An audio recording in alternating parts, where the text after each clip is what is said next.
boy. Hello and welcome to the Game Week 13 preview, and yeah, we will get to that. So I may or may not have got a little bit wibbly-wobbly celebrating Wales qualifying yesterday and went out, and at the end of the night I may or may not have accidentally fell down an entire set of stairs, very much hurting my arsenal bone, and it very much hurts to sit down right now. I've literally scripted this video standing up, but the preview must go on. Game Week 13, finally! Like, is it the end of the international break yet? It's so boring, it's got me recreating the EastEnders theme tune down the stairs. Ow. Or just spending over 12 hours making a single video, which I am very proud of, and you should go check it out. Thank you very much, please. Pre-season versus now. Starting with Ross Brockley. First game sees West Ham sandwich versus the special one. Jose is back, yes lads. 3. You know what this means? 3 buses to be parked outside immediately. It is a shame that Poch did go after everything he's done, but Mourinho masterclass with all the players he now has, exciting times ahead of us. We are about to see Kane turn into the best defensive midfielder in the entire world, and then Zlatan in goals. What more could you want? But obviously this game is like impossible to predict, but I'm going to go for 3-0 Spurs, the bus driver with 2 goals. Arsenal Southampton, the ultimate battle against 2 teams that try to prove who is the most out of form. You would have to say it should be the home team winning, but with how shaky the man with the good evening is right now, could Unai Emery be the next Sky Sports pundit after he gets fired? I'm saying 2-1 Arsenal. Bournemouth Wolves next, where you would think the Wolves will just eat them alive right now. Woof. Cherries have been very impressive lately. Impressively bad, but Wolves, who have had less losses than Man City this season, that's right, for the 2-0 win. Brighton versus Vardy. The top bang are going to keep getting them in. Like, if Man United can score 3 goals, Vardy, 4 goals, easy, 4-0. With the Foxes winning. Woof, woof. Poor Palace, who haven't won in 4, will definitely get 1 this game because Liverpool are still banned from clean sheets. But you should think it would be a very simple victory for Kloppy boy, even without Salah, because they got, Mane, 3-1. Everton should beat Norwich. Like, it is really kind of pooky to be the true Finnish man he is and just finish scoring forever. So if Everton don't win, I think they might lose, because you know what? I'm a firm believer that to win a game of football, you have to score more goals than the other team. And I stand by that. 1-win Watford could actually get something out of this game. That something probably will be a proper snooze fest. They'll have to replace the ref's whistle.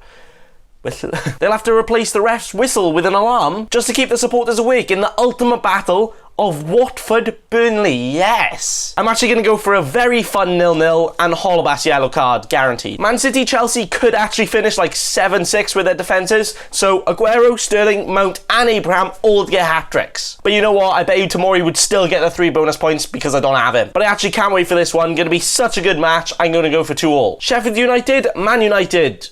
Lundstrom is either going to score a brace or not do anything at all, but this game will actually be good to watch. The absolute scenes when Man United recall Dean Henderson from loan and play him up front, and then he goes and scores a winner. I'm going to go for a very narrow 1-0 here to United. Any of them. And finally, the big Super Monday game. I am actually so glad we had to wait a whole 2 weeks for this classic championship match. Villa Newcastle. No idea what's going to happen, to be honest. Could see both teams somehow both losing, but I'm going to go for a nice 1-1 to finish the week. After international break, it's always hard to try and get some of them right because some players have played, some of them haven't, some are injured, and some players are just playing more than others, just like Dan James is playing me, man. Call me. But we have a lot to look forward to. I heard the Spurs team will be getting off the bus on the pitch because then it's ready to be parked easier. But now, onto my team! I have 1 free transfer, I haven't used it. There are a few players I am interested in, like anyone that's not Pookie. So I think this should be my team, but I'll tell you, I'll update you on Twitter if I change anything and then probably end up forgetting before the deadline, but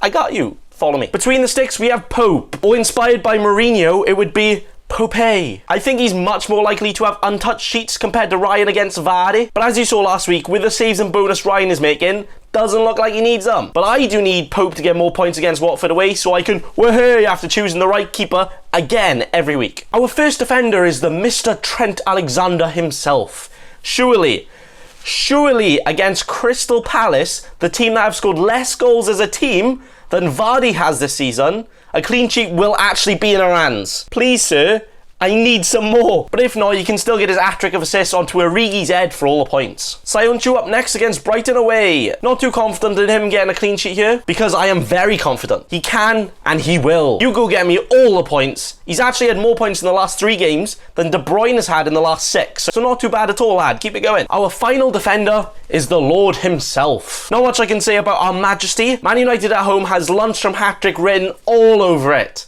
I mean, it doesn't, but I can dream, okay? But I'm not sure if I ever want to bench him again. even when he's playing one of my attackers like this week, because he's so mighty, he would demote me from the manager of my own team down to the water boy. The power is all yours, Lord. Oh, Mane. Very tempted for the captain, still unsure on it, but with Salah probably out, he can be the main target man all game with Trent constantly aiming at him, all the goals. You know what? I'm gonna have to eat a lot of food during this game because that is actually just so tasty. I can see him at least getting 4 goals. Kevin De Bruyne, my worst player for the last 2 weeks. Now that is something I didn't think I could say, never mind actually say, but Kevlad hasn't scored me any return since I've actually got him in my team.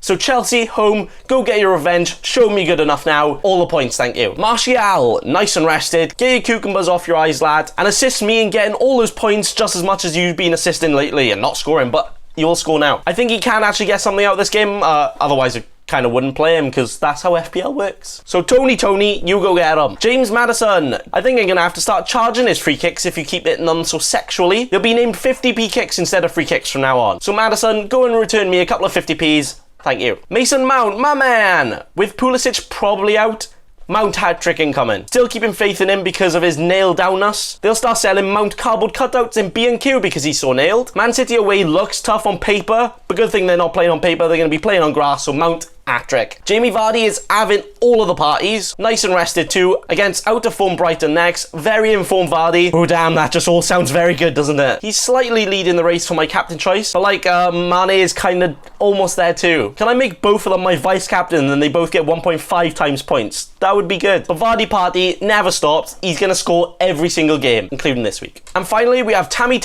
I'm actually confident in him scoring now, so against Angelino, who hat-trick incoming to finish this team nicely off. So I do have some difficult fixtures here actually. Double Chelsea playing Man City away, the Lord playing Man United, but more importantly, a player in the biggest game, Watford Burnley. Yes! I'm really happy with my team right now. I'm not too fussed on going triple Liverpool, and I'm fine without Sterling and Aguero for now. But I do want to say I'm very happy with my team, where it's pretty much guaranteed all players will start and most of them play all 90, which I think will be incredibly important with so many games so close to each other soon. But in a few weeks, I could see the likes of Pulisic, Jimenez, or even Alexis Sanchez joining this team. You know, for those proper differential big plays. But that is all I have for you today. Thank you all so much. I wish you all a great game week. Thanks for watching, and remember, don't be a cheeky scrub. Subscribe to Nathan Bacon right now.